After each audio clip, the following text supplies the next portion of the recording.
السلام علیکم ورحمۃ اللہ وبرکاتہ۔ میں رئیس اعظم حیدری کولکتہ انڈیا سے حکایت صحابہ پیش کروں، سماعت فرمائیں۔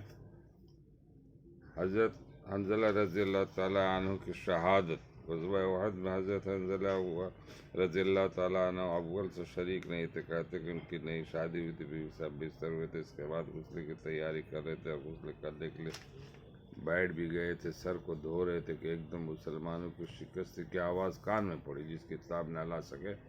اسی حالت میں تلوار ہاتھ میں لی اور لڑائی کے میدان کی طرف بڑھے چلے اور کفار پر حملہ کیا اور برابر بڑھتے چلے گئے۔ اسی حالت میں شہید ہوئے، چونکہ شہید کو اگر جنبی نہ ہو تو بغیر غسل دیے جانے دفن کیا جاتا ہے، بغیر غسل دیے دفن کیا جاتا ہے، اس لیے ان کو بھی اسی طرح کر دیا۔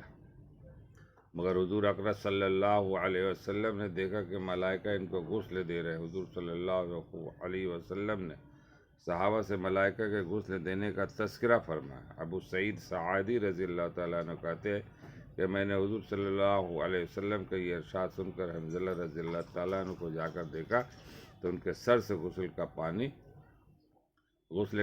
ٹپک رہا تھا۔ حضور اکرم صلی اللہ علیہ وسلم نے واپسی پر تحقیق فرمایا تو ان کے بغیر نہائے جانے کا قصہ معلوم ہوا۔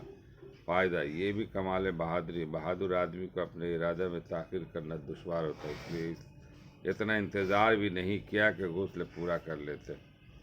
اللہ تعالی ہم مسلمانوں کو بھی یہی جذبہ دے اور اسی طرح شہادت نوش فرمانے کی توفیق عطا فرمائے۔ اگر کفار سے جنگ کی بات آ جائے، دشمنان اسلام سے، تو بے دریغ نکل جانا چاہیے گھروں سے۔